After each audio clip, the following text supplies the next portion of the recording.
சீனிவாசன் பத்திரிக்கை படிக்கிறாரா என்னன்னு தெரியல. போன மாதம் சி ஓட்டர் இந்தியா டுடே வெளியிட்ட கருத்து கணிப்பில் மிக தெளிவாக சொல்லியிருக்கிறார்கள். திராவிட முன்னேற்ற கழகம் ஆட்சி அமைப்பது மட்டுமல்ல, தனிப்பெரும்பான்மையுடன் ஆட்சி அமைக்கும். மாண்புமிகு முதல்வர் அவர்களுடைய சமூக நீதி சார்ந்த திட்டங்களாலும் தமிழ்நாடு இதுவரை கண்டிராத அபரிதமான பொருளாதார வளர்ச்சிகளின் காரணமாகவும் மக்கள் நலத்திட்டங்கள் வீடு தேரும் கொண்டு சேர்த்திருப்பதன் காரணமாகவும் மாநில உரிமைகளை காப்பதில் முதல்வருக்கு, தமிழ்நாட்டின் முதல்வர் அண்ணன் தளபதியாருக்கு ஈடு இணை இந்திய துணைக்கண்டத்தில் யாரும் இல்லை என்ற நிலையிலும் ஒரு ஆளுமைமிக்க ஒரு முதலமைச்சர் இன்றைக்கு தமிழ்நாட்டிற்கு வரப்பிரசாதமாக வாய்த்திருக்கிறார் என்ற அடிப்படையில் தமிழ்நாட்டு மக்கள் அவர்தான் மீண்டும் முதலமைச்சராக வேண்டும், திராவிட முன்னேற்ற கழகம் தான் மீண்டும் ஆட்சி அமைக்க வேண்டும் என்ற அடிப்படையில் திராவிட முன்னேற்ற கழகத்திற்கு வாக்களிக்க தயாராகிவிட்டார்கள் என்று ஒரு மாதத்திற்கு முன்னாலே சி ஓட்டர் எடுத்த கருத்து கணிப்பானது மிக தெளிவாக துல்லியமாக வெளிப்படுத்தியிருக்கிறது. அது எனவே தான் இன்றைக்கு நாம் சகோதரர் சீனிவாசன் சொல்கிறாரு மக்கள் நலத்திட்டங்கள் எதுவுமே அரசு செய்யலைன்னு.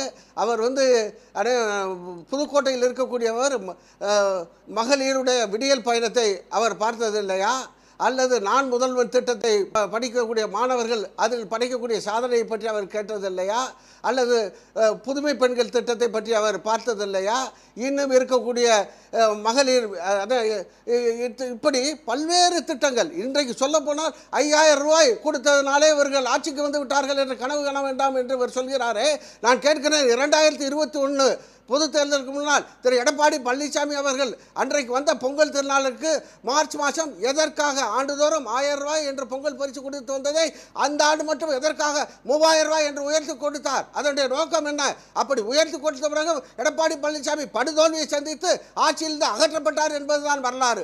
ஆனால் இன்றைக்கு மாண்புமிகு முதலமைச்சர் அவர்கள் மக்களுடைய நலன் கருதி கோடை காலத்துடைய அந்த கோடை விடுமுறையையும் அவர்கள் குதூகலமாக கழிக்க வேண்டும் என்ற அடிப்படையில் ஒரு தாயுமானவர் திட்டத்தை வழங்கிய நம்முடைய மாண்புமிகு முதல்வர் அவர்கள் தாயுமானவராக தமிழ்நாட்டிற்கு வாய்ப்பு இருப்பதன் காரணமாக இன்றைக்கு 2000 ரூபாயை சேர்த்து 5000 ரூபாயை இன்றைக்கு வழங்கியிருக்கிறார் என்பது மட்டுமல்ல, பொங்கலுக்கு வழங்கியதை எண்ணி பாருங்கள். அருகூர்ந்து 3000 ரூபாய் பொங்கல் பரிசு, அடுத்து இலவச விலையில்லா வேட்டி சேலை, அதுபோக பொங்கலுக்கு வழங்கப்பட்ட கரும்பு போன்ற திட்டங்கள், பொது விநியோக திட்டத்தில் வழங்கப்பட்ட பொருட்கள், இப்படி மொத்தமாக நீங்கள் பார்த்தால் பொங்கலுக்கு மட்டும் வீடுதோறும் 8000 ரூபாய் கொண்டு சேர்க்கப்பட்டிருக்கிறது. 8 கோடி தமிழ் மக்கள் வாழக்கூடிய தமிழ்நாட்டில் 8 கோடி மக்களும் அண்ணன் தளபதி அவர்கள் தலைமையிலான இந்த ஆட்சியில் ஏதோ ஒரு பலனை அடைந்திருக்கிறார்கள், அனுபவித்துக் கொண்டிருக்கிறார்கள் என்பதுதான் வரலாற்று உண்மை.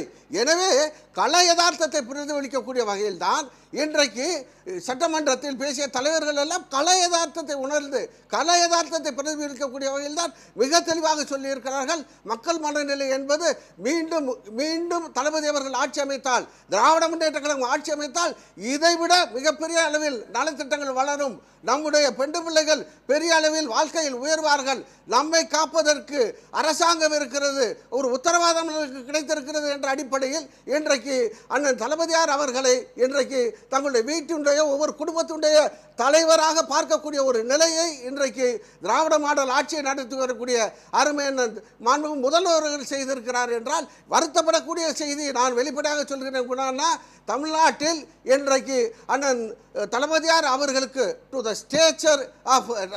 ஸ்டேச்சர் அண்ட் பாப்புலாரிட்டி ஆஃப் அவர் லீடர் மாண்புமிகு அண்ணன் தளபதியார் அவர்களுக்கு ஈடான எதிர்க்கட்சியில் ஈடான தலைவர்கள் யாரும் இல்லை என்பதுதான் உள்ளபடிய வருத்தத்துக்குரிய செய்தியாகும். எனவே இன்றைக்கு கடைசி நாள் இந்த கூட்டத்தொடர், இந்த ஆட்சி அமைந்த பிறகு நடக்கக்கூடிய கடைசி கூட்டத்தொடர். இதுக்கு மரபை கருதியாவது எதிர்க்கட்சி தலைவர் வந்திருக்க வேண்டும். ஆனால் இன்றைக்கு இதையும் அவர் புறக்கணிக்கிறார் என்றால் அவர் சட்டமன்ற நடவடிக்கைகள் ஜனநாயக போக்கில் அவர் எந்தளவு நம்பிக்கை இழந்தவராக இருக்கிறார் என்பதை பார்ப்பது மட்டுமல்ல, இன்றைக்கு கடைசி இறுதி நாள் கூட்டத்திற்கு மாண்பு முதல்வர் அவர்கள் அவரை பாராட்டியதை நேரடியாக ஏற்றுக்கொள்ளக்கூட ஒரு சூழலை உருவாக்கி கொள்ளாத எதிர்க்கட்சி தலைவர் நான் நிச்சயமாக சொல்கிறேன், வருத்தத்தோடு சொல்கிறேன், வரும் சட்டமன்ற தேர்தலில் அவர் அனைத்து இந்திய அண்ணா திராவிட முன்னேற்ற கழகம் அவர் தலைமையில் உள்ள கட்சி சட்டமன்றத்தில் இடம்பெறுமா என்ற சூழலுக்கு தள்ளப்பட்டு இருக்கிறது. நடந்து முடிந்த நாடாளுமன்ற தேர்தல் அதற்கு உதாரணம். 224 தொகுதிகளில் தொகுதி வாரியாக எடுத்து பார்த்தால் திராவிட முன்னேற்ற கழகம் வென்றிருக்கிறது. திரு எஸ்பி வேலுமணியோட தொகுதியில் 46,000 வாக்குகள் வித்தியாசத்தில் வென்றிருக்கிறது.